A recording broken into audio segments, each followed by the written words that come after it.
right, it's not. Now it started recording. Hi, Jen Saffron. Hi, Shelley.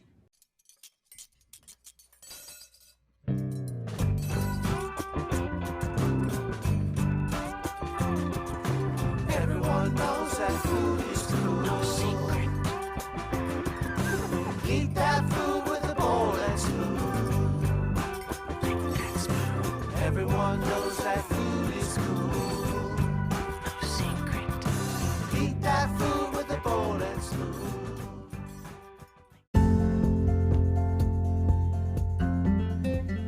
Hello, and welcome to With Bowl and Spoon, a podcast where we have stimulating conversations with interesting people about a fascinating topic, food. Eating it, loving it, appreciating it, and examining how people's relationship to food has changed over time. Your personal food evolution. I'm your host, Shelley Danko Day. Today, we're listening to my interview with Jen Saffron, owner and operator of Sprezzatura Restaurant, where they cook up heritage Italian cooking in their solar-powered kitchen in Millvale. We talk about soup making, hospitality, pandemic, hospitality during the pandemic, triple bottom line businesses, and Sprezzatura's core value of making affordable, healthy, accessible food options for working people. Hope you enjoy.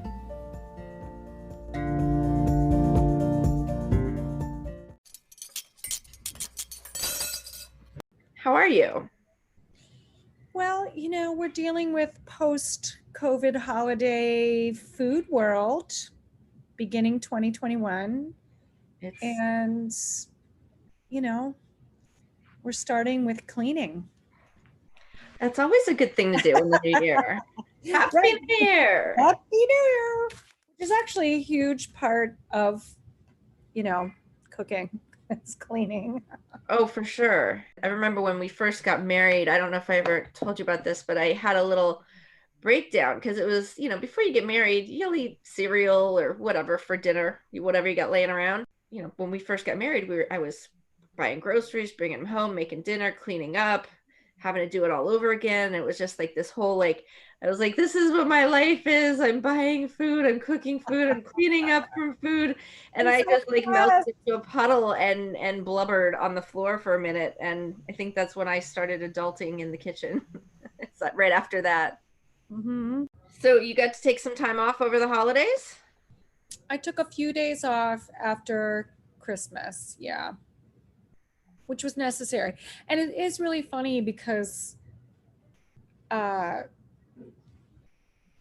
it's everybody else's holiday. It's also my holiday. So what I mean? And I think people expect service workers to stay engaged so that they can have what they want, But I've always been really impressed, especially, I can't remember which restaurant the guy's like, we're out of here for all of August, It's like, we're not even here. People did call and somebody even called and wanted to know if we had dine-in on New Year's Eve. I'm like, restaurants are closed. I don't know if you're aware. What planet are you living on? I was like, yeah, no. So yes, you could dine in your home. Yeah, and then people do crazy things like, even though the ordering, the Christmas Eve pickup is in the morning, they want to come at 5:30 so that they can pick it up and go home and eat it. And they don't have to heat it up or do anything. And it's like, well, we're going to be with our families at 5:30. We're not going to be here at 5:30. We're going to be gone. Sucks to be you. So, there is a certain, I do think that COVID has changed sort of what I would call the contract or the way that we interact with people, our customers, and I do think that is, and the way that customers interact with us and expectations and so forth. So I do think that, that's pretty different.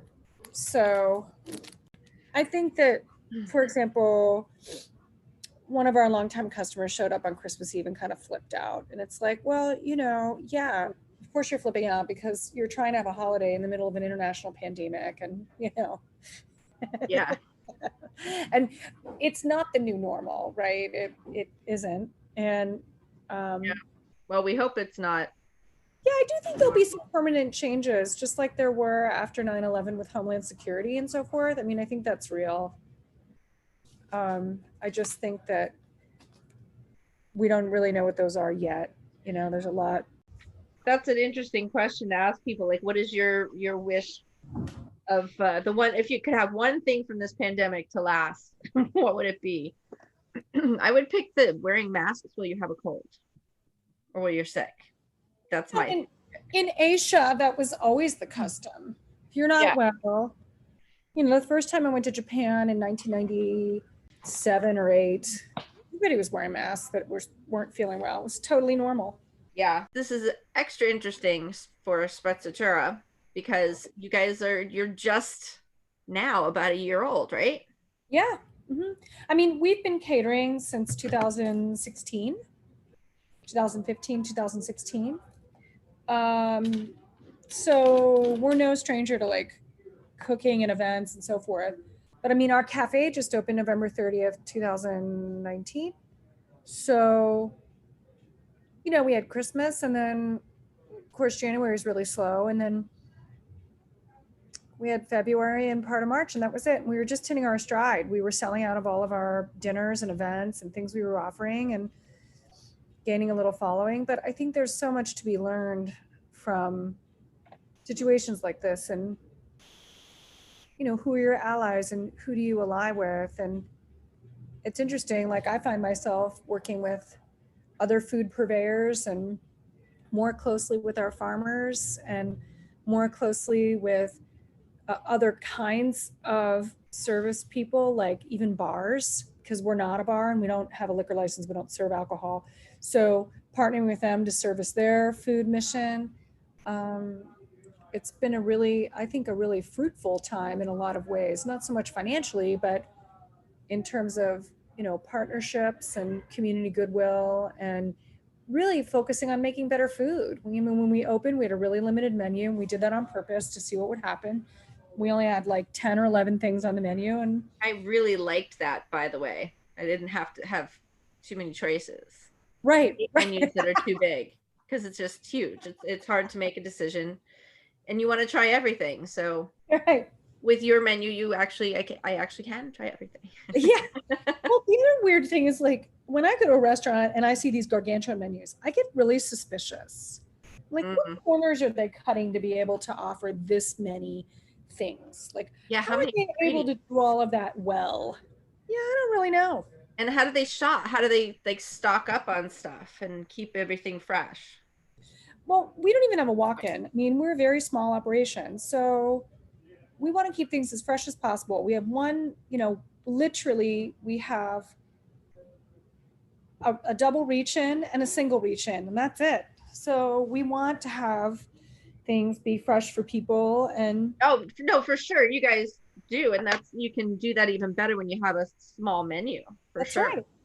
Well, and one of the things that I am really impressed by, I know the pandemic and you know everybody had to pivot, but I think you guys pivoted super duper well, and it's probably because of your background with the catering stuff. But you know, keeping that storefront and being able to keep your employees engaged and employed was huge. And I was super impressed. You want to talk about how that happened? Well, I think that it's really important to know that we have a triple bottom line, which is people, profit, and planet. And that's how we feel about our business. So when the pandemic first happened, I thought to myself, wow, you know, a few things I thought. One is, yeah, we could close, but like, what good would that do? We would lose our customers. I mean, everybody was like, oh, you could close and then just reopen. I'm like, no, it doesn't really work like that. You know, your customer needs to be engaged with your product and who you are as a person and the quality of what we're providing, you know, on a regular basis. It's not like they would go away and then one day come back. I mean, that's really, really ridiculous to think that that's reality. The other thing is, you know, we take great pride in employing people who actually need jobs. And, you know, our backgrounds we didn't go to culinary. We're not culinary people. We're heritage cooks. We come from our ethnic backgrounds, and that's what we bring forward, which we feel is a really unique product that we offer, is our authenticity and our commitment to quality like that. And so I thought, well, you know what? Let's cook even more interesting foods. And, you know, we gave it a go. I mean, certainly in the beginning, there were a bunch of tears when, you know, in like a matter of 4 days, we lost about $50,000 in catering contracts. You know, that's enough to like give you the hives. But you know what? The saying that I believe in is when the going gets tough, the tough get going. You know, what kind of creativity? We're all working artists. We're all heritage cooks. We have deep, interesting recipes that are not offered anywhere else in the city of Pittsburgh. We are creative people just naturally. How can we creatively address this problem? And so we began to cook smarter. We did get a small amount of funding, a little PPP loan, and then also we received a vibrancy grant through New Sun Rising, who owns the building where we cook. And we were able to use that $4,000 to make meals for people who needed them. So we made meals every week for the Boys and Girls Club share table, and we began to build our community partnerships. Like during times of crisis, the answer is not to close your doors. The answer is to open your doors wider and to be a better service person to the community and look at where is the community need and fill that need. I mean, I think food in particular is something that everyone deserves, and not just like, you know, handouts, but like good food. And we were super proud to partner with Sharpsburg, Etna, and Millville to make meals for people early on in the pandemic.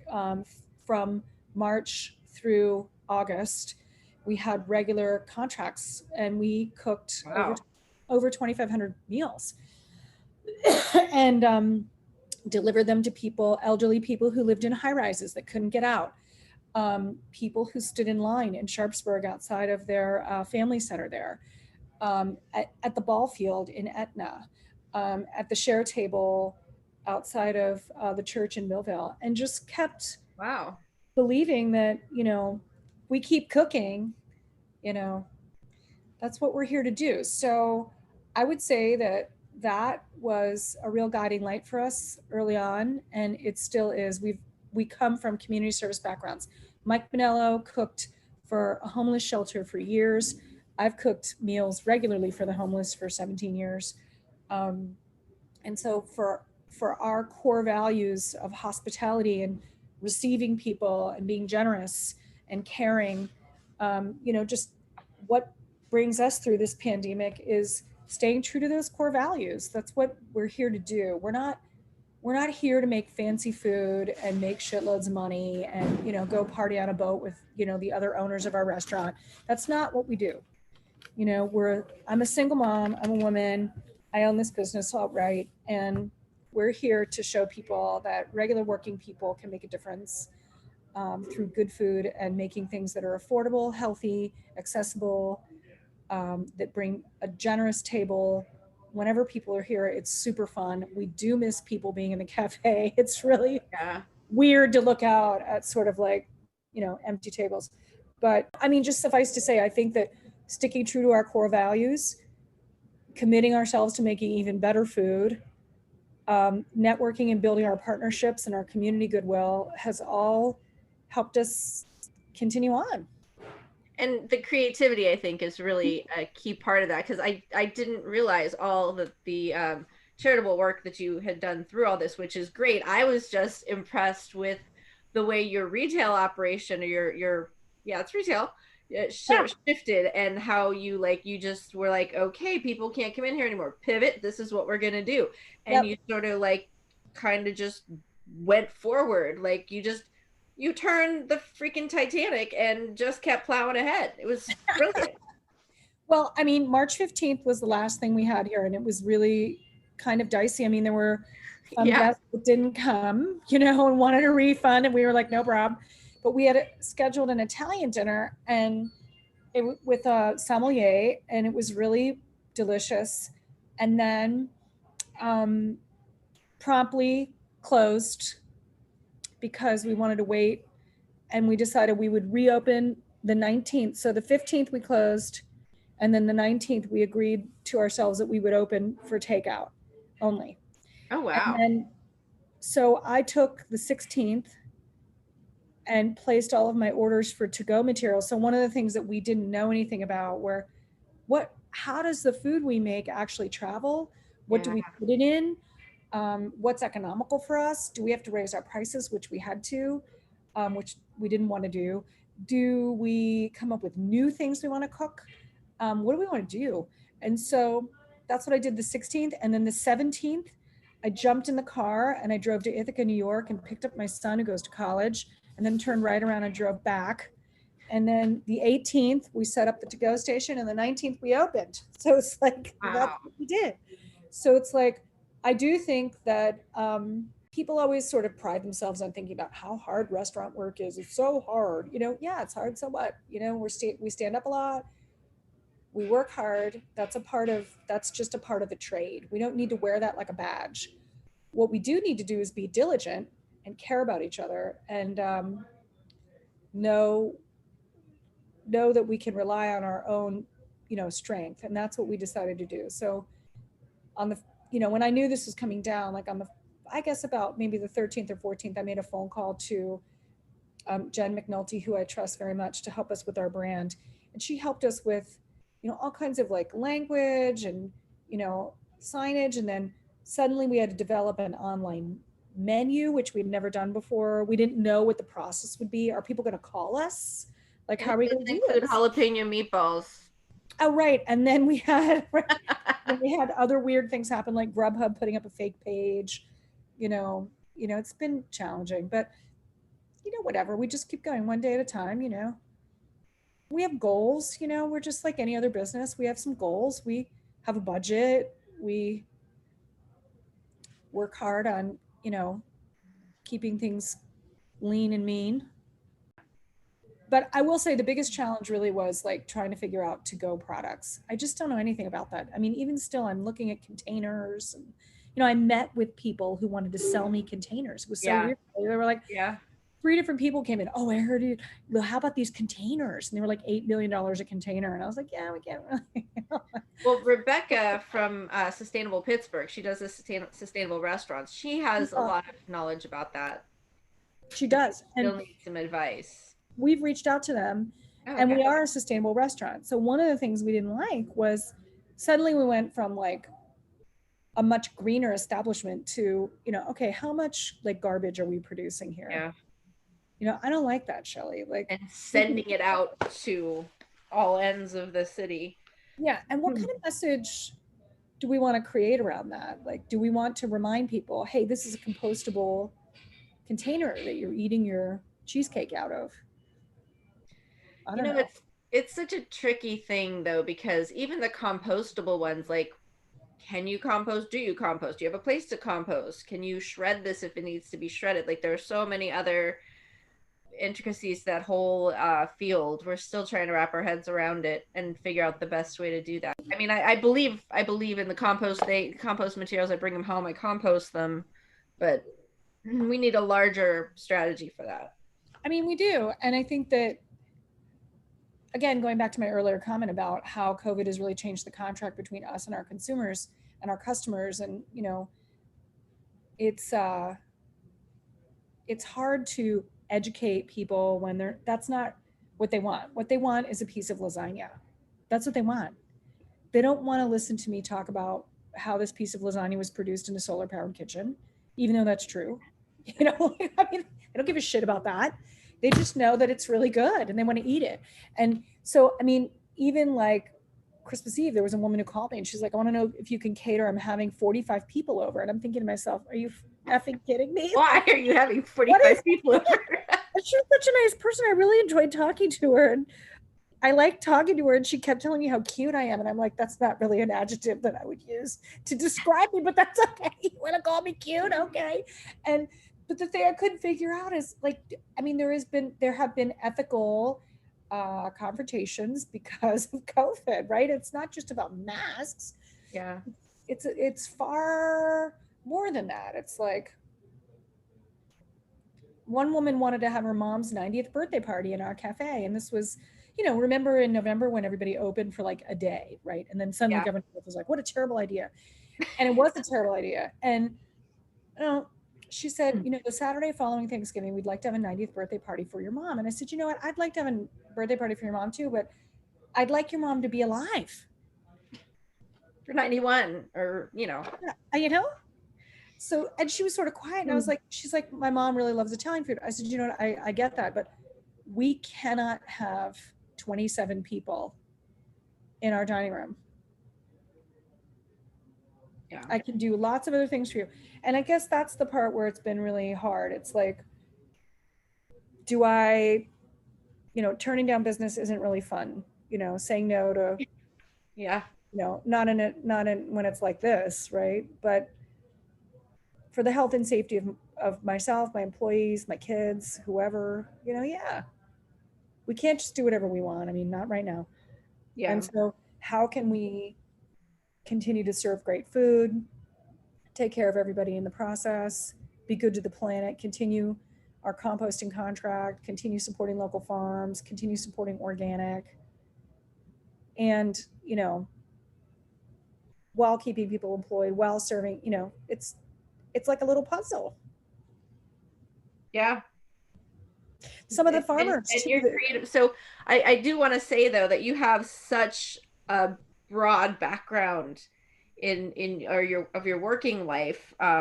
Communication strategist, you were a writer, you were in the arts. The Pitt Arts was your program that you started. You were the founder of that. So you have a really like rich background of all kinds of things. So that's where your creativity was, you used it there, and now you're using it in this. But food has always been a part of your life. Well, besides we all eat, but you're Italian. So from a big Italian family. So you want to talk about that a little bit? Sure. Yeah. Well, I grew up eating really well. My mom is an amazing cook. When I went to college at Carnegie Mellon, Carnegie Mellon was still almost 3-to-1 male to female. And when I went there, and so it was like the main place to eat was the cafeteria, and it was very much geared towards boys. And I remember going in line, and the guy ahead of me ordered 9 eggs, right? I was totally horrified. I was like, what? Who the hell eats 9 eggs? That's so gross. I remember for the first time in my life, I remember looking at the food and not recognizing what it was. Like, I didn't even recognize it as food. Like, so I was like, okay, is that meat? Like, what is that? And I was so confused. I grew up eating, my mother had 3 refrigerators. Whoa. Refrigerators. First refrigerator was just regular old, the one in the kitchen. And that was like the one that we ate out of, right? And then there was a refrigerator next to the washer dryer in the utility room. And that refrigerator was absolutely filled. The freezer was stocked with, my mother would buy and freeze loaves of bread, cartons of half gallons of milk, meat, all of that was in the freezer. And then in the fridge beneath it, she had taken out most of the racks, and it was filled with pots of broth, like brodo, and sauce and soup. Still in the pots though. Yeah, in the pots, and meatballs. And she would just go there and grab a pot, put it on, and then bam, we'd have, chickpea ditalini soup. That's or kind of brilliant. Soup. Like, don't bother putting it in the jars, and then you have to put the jars, dump them into the pot. You just have it in the pot already. In the pot. And that's fantastic. And I just thought everybody ate like this until I went to college. And then I was very upset. And I ate salad bar, baked potatoes, and chili for like 4 months. And then I went home. And I was an athlete. I played on the hockey team. And so I lost like 15 pounds. And so my mother was horrified. She was like, what has happened to my daughter? And that's when I realized I need to start cooking for myself, because I'm not going to eat all this yucky, overbaked, you know, Virginia sole with a lemon wedge on top. I'm not eating that. So I started cooking myself, because growing up, I was not encouraged to cook much. My mom was in control at all times.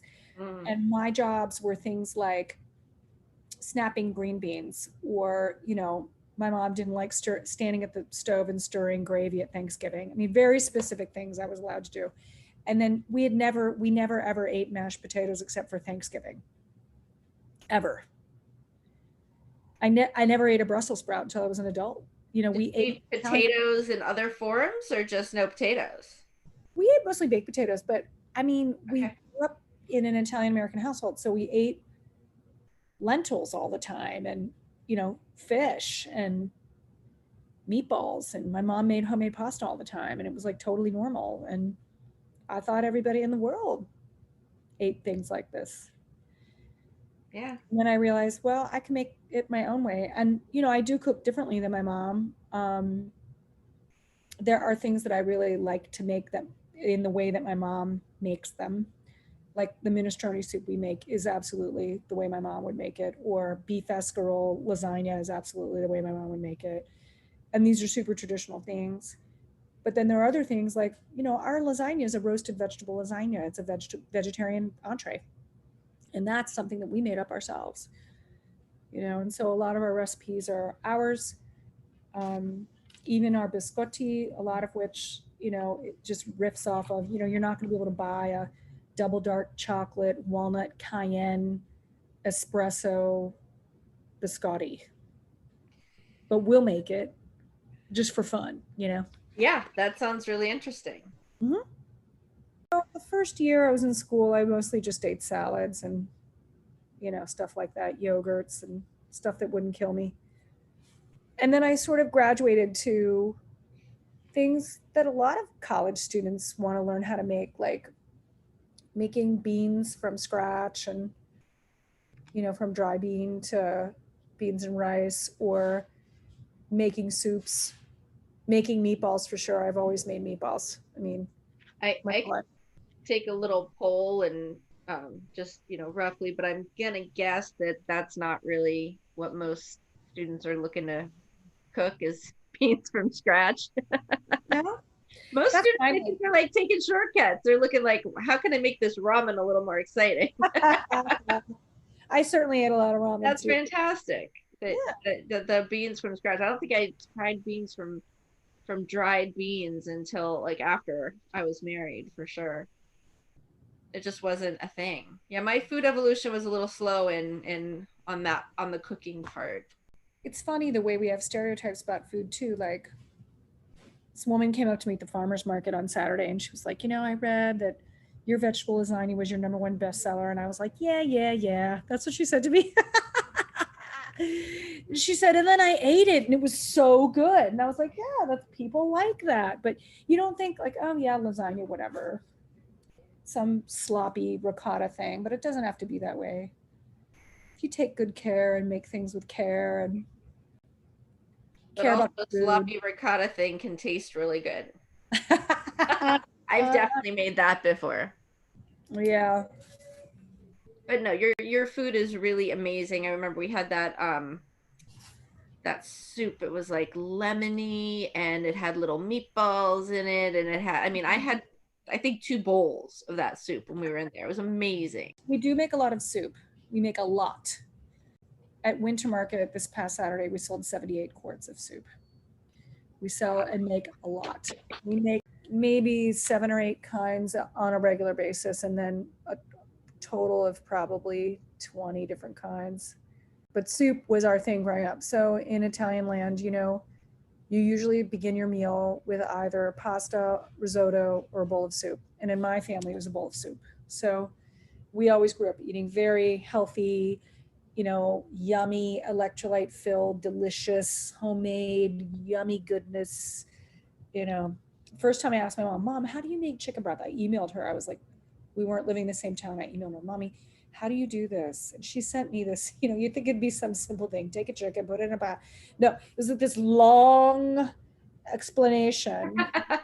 It's like a 1-page email, how to select the chicken, where to put the vegetables in the pot in relation to the chicken. Oh shit, there's an order? I don't know, according to her. I mean, it was like pretty, I don't always do it that way, but it was pretty wild. And I was So like, do you put the whole chicken in the pot to make the stock? I usually like roast the chicken. yeah, you can.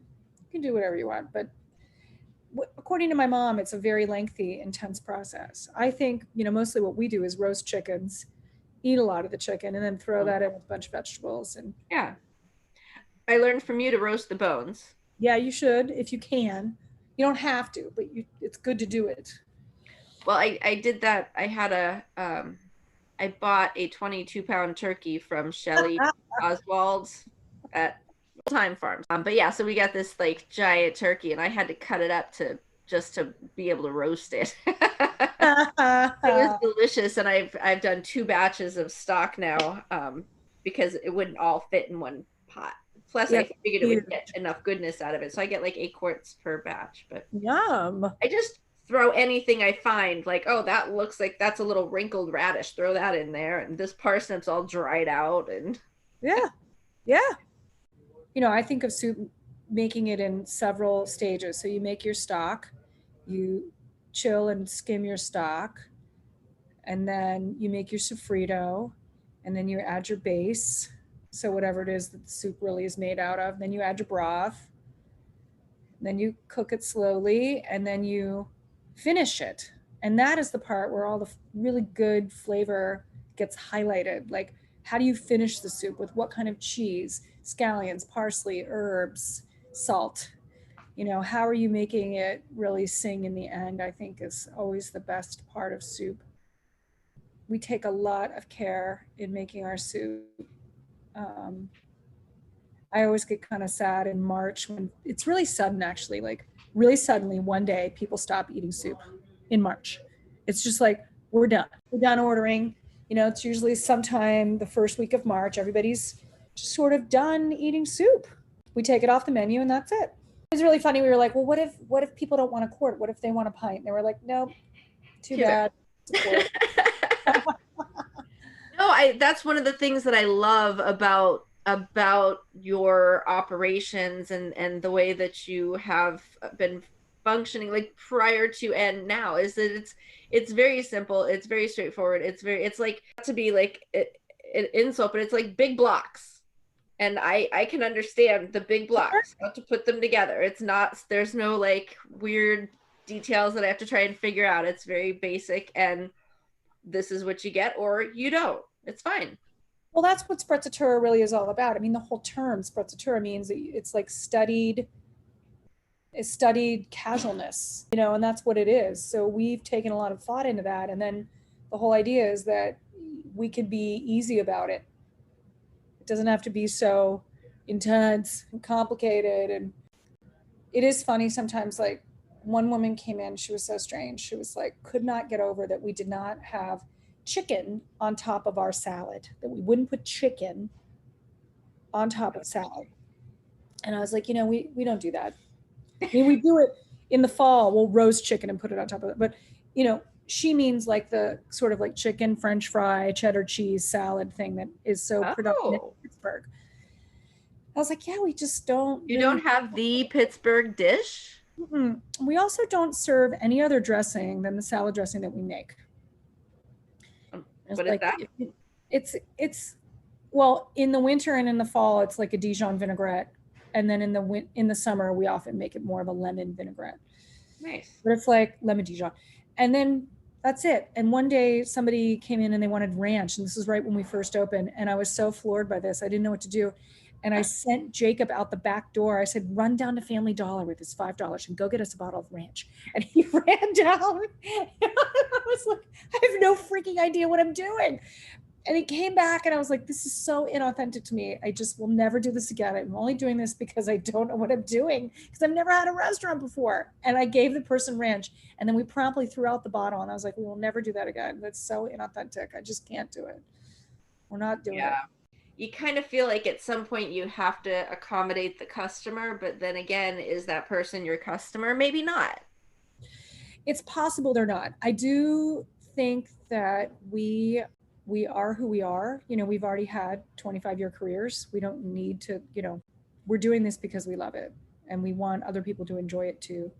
I will say we have very loving customers. One of the first things I said when COVID started was I told the staff, you can't hug the customers. I can't tell you how many customers hug us.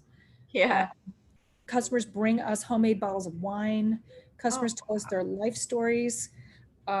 Customers, they come and celebrate their birthdays, you know, with us. It's really intimate, you know, to share a table with somebody.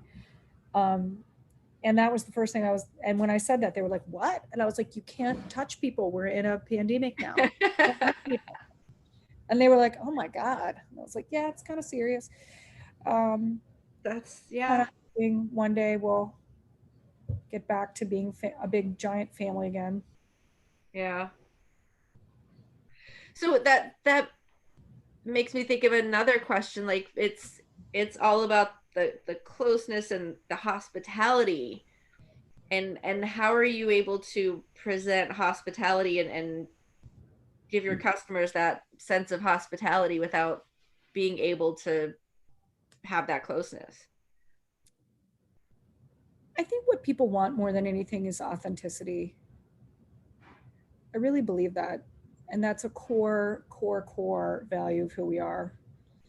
We don't make food that we wouldn't eat ourselves. We don't pander. And we also make ourselves really available. So if somebody calls me and they place an order and it seems like the menu maybe doesn't hang right together, I don't have any problem saying to somebody, you know what, you might want to think about not eating the one thing and perhaps eating this other thing, which I think would go better with that.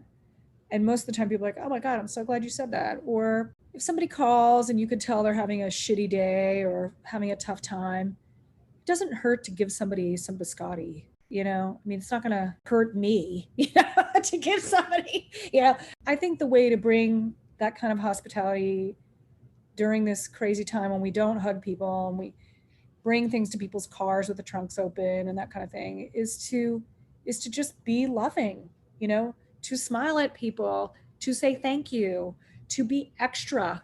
So you stand back like 20 feet, take your mask off and smile and wave. Yeah, we do it to also take ourselves lightly. It's really challenging. I'm not kidding to say that there have been times during this past year where I've been really, really sad and scared and whatever, but I don't lead from that, you know, lead from a place of lightness and, you know, make customers laugh, you know, make fun of ourselves.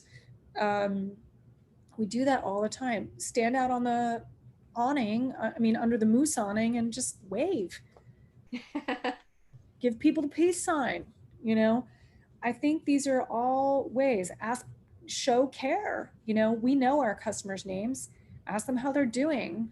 People are alone right now in their homes. They're isolated. Asking people, how are you holding up? Is there anything that you need? Would you like us to deliver this food to you? Don't tell anybody we do that. Do you want to, you know, what can we do to help you? You know, the other day, a woman called and ordered something and we were closed. Or she placed an order and I'd forgotten to shut the menu off, and she placed an order and we were closed. And she put her phone number in incorrectly. And I was like, oh no, what do I do?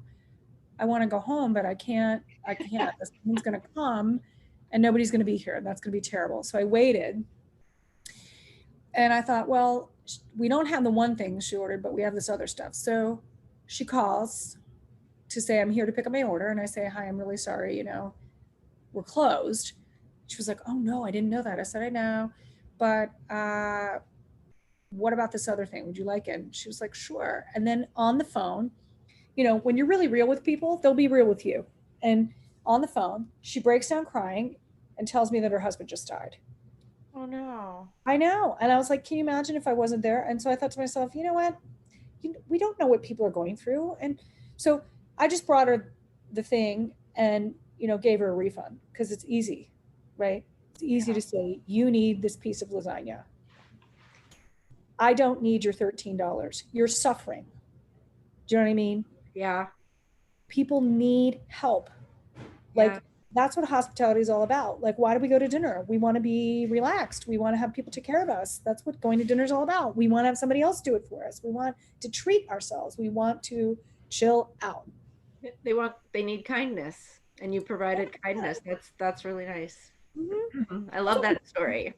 Yeah. And I think if we just do that all the time, we can't give away everything, but we True. wouldn't be here. But, take the time to recognize where somebody else is at. Sometimes it can be difficult. Like on Christmas Eve, somebody yelled at one of our staff members because she felt that it was taking too long to bring her stuff to her car. And I personally didn't think it was taking too long to bring stuff to her car, but I thought to myself, you know what? It's COVID. People are trying to have a Christmas. She's probably freaking out. I'm going to let that go. And then I'll call her a couple weeks later. And I did. I called her 2 days ago. And I was like, hey, it's me. I just want you to know you're a valued customer and I'm really sorry you had a tough time. And is there anything we can do for you? Give me a call. I don't care if she calls me or not. I just want her to know we paid attention to that moment. We care about her. And clearly she was going through something. Yeah. Usually biscotti will help fix that, but I don't know. Piece of cheesecake. This will make it all better, honey. What is your next move if we get out of this pandemic and things go back to normal, whatever that is? Well, we are in a building that is under development. So we are in the former Moose Lodge in Millvale, and it's a model for sustainability. It's a solar powered building with the DC microgrid in the basement. And we are in the process, despite the pandemic, of working on developing the downstairs so that we have space to have a catering kitchen and a walk-in refrigerator and a walk-in dry storage. So, we're planning for the reality that people are going to continue to eat our food. Since COVID started, we've gone from never even having a newsletter to having 700 people on a newsletter and, selling out of all of our food at the farmer's market. And 40% of the people who've eaten here this past year are brand new customers. And so we see, and knowing that the restaurant industry is still very tough, we feel there's a lot of opportunity that we want to develop our outdoor eating area into a beautiful garden. We want to finish the room downstairs to have a little private party room. We're going to develop our catering kitchen. I'm driving by a truck that I saw for sale recently. Maybe we'll have a food truck, but we're going to continue to bring food to people. I do think the future is outside. I do think that restaurants need to do a better job of bringing food to people. We don't deliver, for example. Maybe that's something, I've thought about it, but the logistics of that kind of make my skin crawl. And I do have staff that don't have their driver's license. So, maybe we won't do that. But I do think that cultivating our garden is the way that I'm going to say it. That's what we're going to do in 2021. That's great. That's really awesome. Yeah, I hope that there's more outdoors too. I know it's tough in Pittsburgh. My folks moved down to Florida because they wanted to be outdoors more, but I'm outdoors almost every day, at least, even during this quarantine. And you came over, we had a fire pit, it was lovely, and there's distancing, and we'll have to do that again. I was thinking, I had an idea. Are there any businesses that have like the food trucks, and then they have the beer trucks? Are there wine trucks? I'd go to a wine truck. Well, I'm saying, how they have food trucks come to breweries to have the food available there. If you could have a wine truck come to you. Writing it down, wine truck. You need a wine truck. Maybe that's my next thing. Although I've been thinking about pierogies. Like there's only like 2 places in Pittsburgh that make pierogies. What is up with that? The Church Ladies on the South Side, Pierogies Plus. Mm-hmm. Yeah. Maybe that's it. Stop. It. Stop. Right. And then there's anyway, we could go on a pierogi rant at another time, but thank you so much for talking with me and being on my podcast. Thank you. Anything else you'd like to say, or follow us and like us on Twitter, Facebook, and Instagram at Sprezzatura PGH. You can join our newsletter. We send it out generally on Tuesdays. This week we're sending it out tomorrow morning. And check our website at www.sprezzaturapgh.com for our dinner specials, our Sunday suppers, and our events. With Bowl and Spoon is hosted, produced, and mixed by me, Shelly Danko Day. Original theme song was written and performed by Paul Labrise and friends. And a special thanks goes out to Jen Saffron for taking the time to talk with me, and also for making amazing food. I'd also like to thank the folks that leave me messages on my site, and wanted to let you know that we'll have a website coming out soon, so we'll be able to send you direct email notifications of new episodes very soon. You can listen to With Bowl and Spoon on Anchor, Pocket Cast, Spotify, Radio Public, Breaker, Google Podcast, and now on Apple Podcasts.